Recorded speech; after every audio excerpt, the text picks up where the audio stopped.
Rasulullah SAW bersabda, seorang muslim tidak diperbolehkan menginap di rumah saudaranya hingga membuatnya berdosa. Para sahabat bertanya, bagaimana bisa membuat berdosa ya Rasulullah? Beliau menjawab,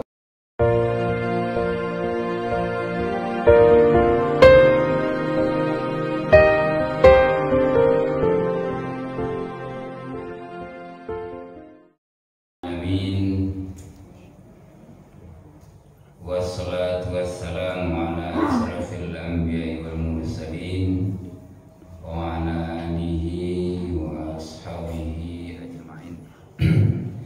Asyhadu an la ilaha illallah wahdahu la syarikalah wa asyhadu anna Muhammadan abduhu wa rasuluh la nabiyya ba'da, amma ba'd. Bapak-bapak, ibu-ibu sedang jemaah subuh rahimakumullah.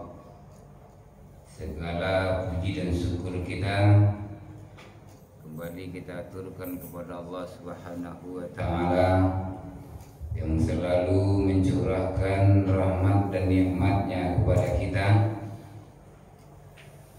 Dengan rahmat dan nikmatnya itu masih berkesempatan kita pada subuh ini untuk beribadah berbudiah kepadanya. Setelah selesai kita menunaikan salat subuh berjamaah, mudah-mudahan menjadi amal soleh di sisi Allah Subhanahu wa taala. Amin amin ya rabbal alamin. Salat beserta salam juga tidak putus-putusnya selalu kita sampaikan kepada Allah. Moga disampaikan kepada ruh junjungan kita, yakni baginda Muhammad Rasulullah sallallahu alaihi wasallam. Allahumma shalli ala Muhammad wa ala ali Muhammad. Bapak, Ibu sedang jemaah subuh rahimakumullah. Kembali kita lanjutkan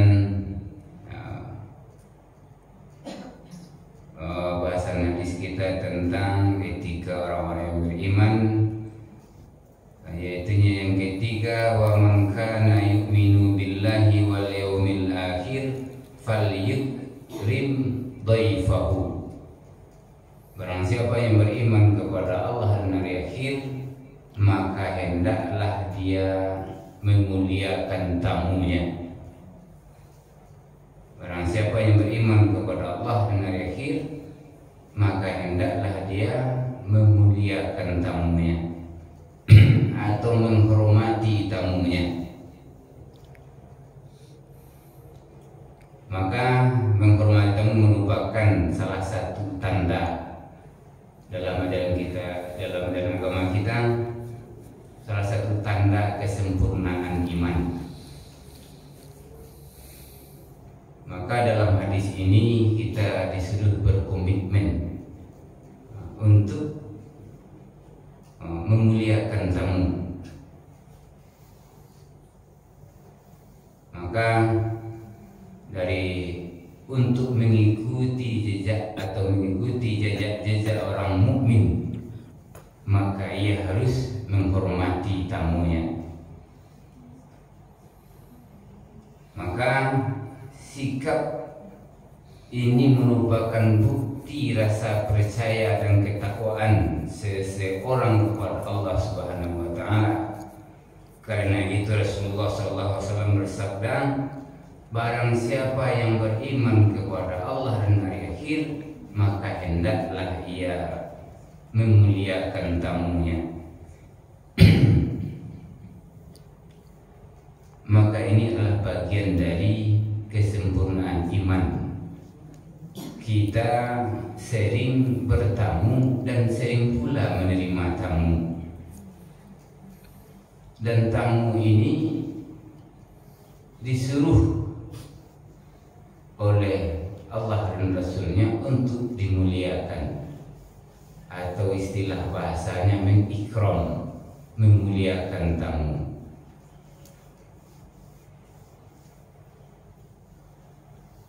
Kemudian ada pertanyaan, apakah jamuan terhadap tamu merupakan hak tamu atau untuk kebaikan dari tuan rumah saja. Jadi ini bertamu biasanya tentu pakai jamuan. Dalam hadis ini diterangkan bahwasanya Imam Ahmad dan Lais berpendapat bahwa menjamu tamu adalah wajib selama sehari semalam. Hal ini didasari oleh hadis yang diriwayatkan oleh Ibnu Majah bahwa Rasulullah SAW bersabda, menjamu tamu sehari semalam adalah kewajiban bagi setiap muslim. Bukhari dan Muslim meriwayatkan dari Uqbah bin Amir bahwa para sahabat berkata, wahai Rasulullah, sesungguhnya engkau mengutus kami, lalu kami singgah pada sekelompok kaum yang tidak menjamu kami. Bagaimana pendapatmu ya Rasulullah? Kemudian Rasulullah menjawab, jika kalian singgah pada suatu kaum dan mereka memberikan kepada kalian apa yang seharusnya diberikan kepadamu, maka terimalah. Jika mereka tidak melaksanakannya, maka ambillah hak kalian sebagai tamu yang seharusnya diberikan oleh mereka. Maka dalam menyikapi hadis ini berbeda pendapat. Ada yang mengatakan menjamu tamu ini wajib, dan ada yang mengatakan sunat, karena ini adalah termasuk akhlak yang mulia. Menurut kebanyakan ulama atau jumhur ulama mengatakan, mereka berpendapat bahwa menjamu tamu adalah sunat, termasuk akhlak yang mulia dan bukan wajib, dan didasari oleh sabda Rasulullah Sallallahu Alaihi Wasallam, fal yukrim, maka hendaklah menghormatinya. Juga di riwayat yang lain menyebutkan fal yuhsin, berlaku baiklah. Nah, ini redaksinya, fal yukrim dan fal yuhsin, berlaku baiklah. Kedua ungkapan ini tidak menunjukkan wajib, karena ikram artinya memuliakan dan ihsan berlaku baik. Nah, maka di sini dapat kita ambil kesimpulan bahwasanya mayoritas ulama berpendapat bahwasanya memuliakan tamu telah termasuk akhlak yang mulia dan hukumnya adalah sunnah. Kemudian adab menerima tamu dan bertamu. Tentu kita kalau bertamu mempunyai adab, dan orang yang menerima tamu pun mempunyai adab. Di antaranya, jikalau kita disebutkan dalam terang hadis ini adalah salah satunya tentu kita beramah tamah. Tentu dalam pengalaman hidup sehari-hari tentu telah kita alami dengan berbagai macam bentuk tamu. Yang jelas kita yang menerima tamu tentu beramah tamah dengan bahasa yang baik, kemudian menyegerakan menyajikan jamuan atau menjamu tamu dengan sebaik-baiknya. Kalau orang bertamu, diterangkan dalam hadis ini, dalam satu hari satu malam tentu memberikan tamu ini dengan makanan yang istimewa. Artinya istimewa yang tidak dimakan oleh keluarga sehari-hari. Itu yang pertama. Atau lebih daripada itu, lebih dari satu hari satu malam, maka menjamu tamu boleh, orang yang boleh menyajikan makanan seperti yang dimakan sebagaimana biasa. Maka artinya diistimewakan di satu hari satu malam itu. Tentunya kok tipu orang dari kampung, sekali-sekali pergi ke Padang, waktunya pergi main, kemudian singgah ke rumah Pak numpang tak 3 malam di Padang nih. Nah, ganti contohnya. Tentu bertamu yang namanya rumah waktu. Artinya bertamu jamuan yang 1 hari 1 malam itu dalam hadis ini dikatakan diistimewakan, artinya kok jamuannya yo agak lain daripada yang biasa. Nah, itu saja biasanya. Kemudian malam nang karbo, boleh seperti biasa, berasa mampu awak. Tapi salah satu di antara memuliakan tamu itu adalah mengistimewakannya sehari semalam tuh. Tandanya menghormati tamu. Jikalau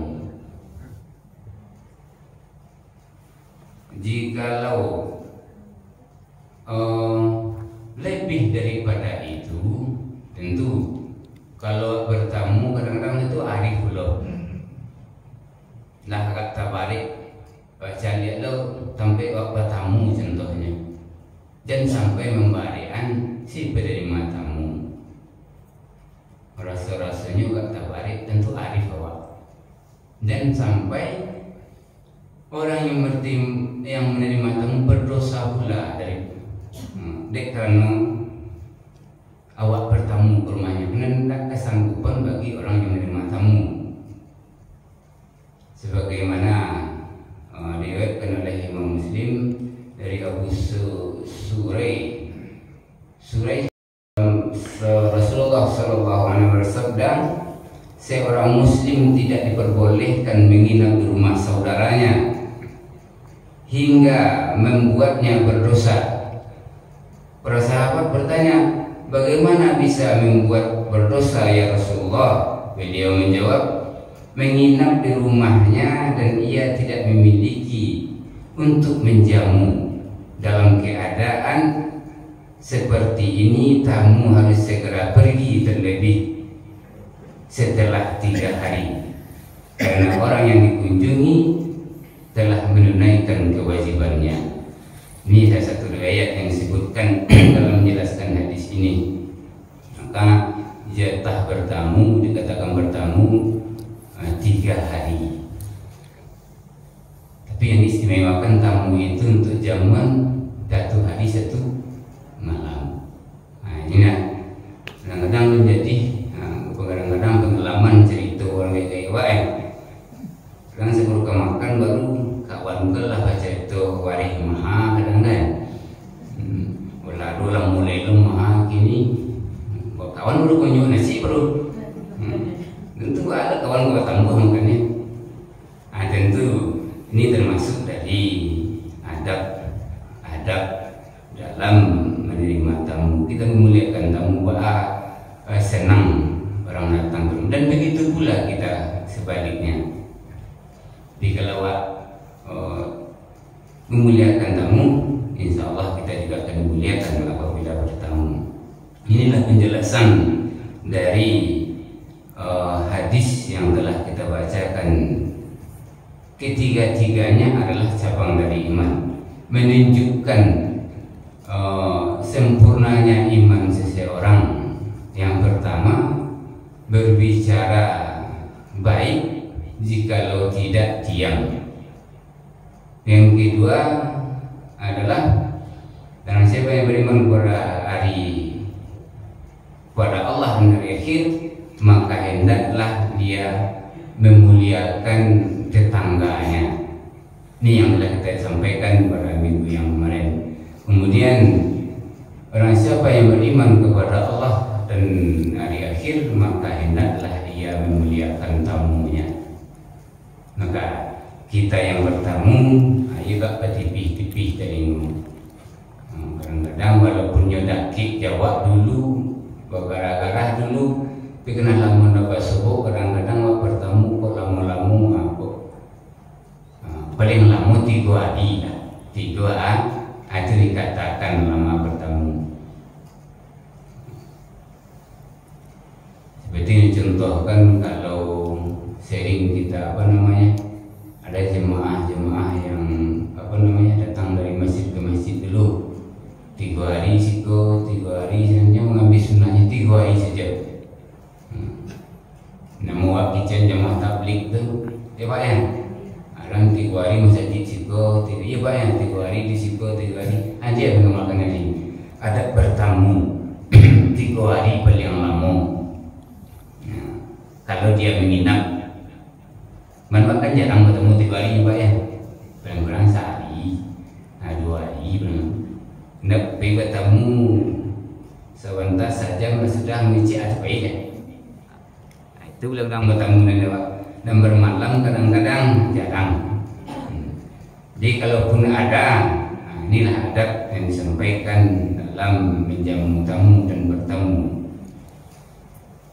Mungkin ini yang dapat kita sampaikan, mudah-mudahan dari uraian hadis ini bisa kita laksanakan dari cabang iman yang 3 ini. Masuk karena sekecil apapun dari bertingkah laku diatur oleh agama. Ini kan sebenarnya kalau dari awal kan awal ada sampai mengicip, bagi kalau nak perlu diam, diatur pula oleh agama, disampaikan juga demikian. Kalau nak perlu mengicip yang salah pada usaha orang itu bahasa awak kan, rupanya di hadis ada demikian. Semoga kita terjaga dari hal-hal yang tidak bermanfaat dan kita terjaga dari lidah yang menyakiti tetangga saudara-saudara kita. Kemudian kita bisa amalkan, bisa kita pahami dari hadis yang pendek ini, dari hubungan kita bersosial bertetangga.